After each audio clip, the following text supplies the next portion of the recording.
ऊंट की कुर्बानी हुई ईद के तीसरे दिन। इस मौके पर मदनी मुज़ाकरा हुआ। बराह रास्त शेख तरीक़त अमीर अहले सुन्नत दामद बरकातुहुल आलिया ने मदनी फूलों से नवाजा। अनोखा और मुनफरिद मदनी मुज़ाकरा इख्तिसार के साथ पेश खिदमत है। ऊंट को नहर करना सुन्नत है। इससे पहले इसको खड़े खड़े इसका उल्टा पाँव बांध दिया जाए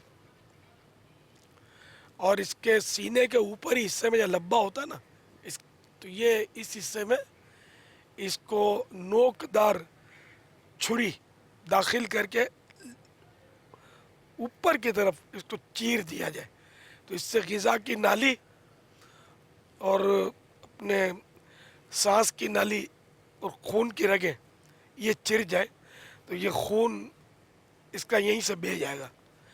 अब ये 3 मरतबा इसको 3 जगह से ज़बह करते हैं, ये बिला वजह की तकलीफ है, इसकी हाजत नहीं, ठंडा हो जाता है।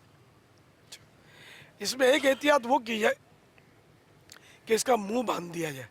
सोशल मीडिया में पिछले साल एक मंजर चला था कि वो ऊँट को नहर कर रहे थे एक दरख्त से बांध कर, और ये मुंह का अगला हिस्सा इसका बांधा नहीं था, तो उसने उसको आदमी को उठा लिया, जो छुरी चला रहा था उसको उठा लिया और फेंक दिया फिर, क्योंकि खुद ज़ख्मी हो चुका था ना। तो इत्तेफाक से उसके कपड़े उसके मुंह में आए। अगर हाथ या बदन का हिस्सा था तो शायद ये उसका अलग हो जाता या ज़ख्मी हो जाता। इसमें भी 7 ही हैं बाबा, ऊँट में भी 7 जी जी, 7 कुर्बानी है। इसमें कुर्बानी भी हो सकती है, अकीका भी शामिल हो सकता है। अवाम 11 बोलते हैं। अच्छा नहीं, अवाम अगर 11 बोलते हैं तो गलत फहमी है इनकी, 7 हिस्से होते हैं। अल्लाहुम्मा तक़ब्बल मिन सय्यदुना ताहिर रज़ियल्लाहु तआला अन्हु।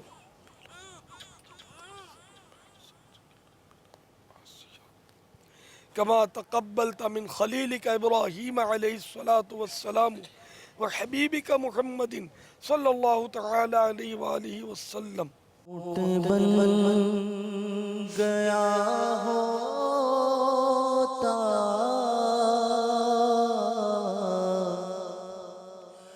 और ईद कुर्बा में काश दस्ते आका से नहर हो गए।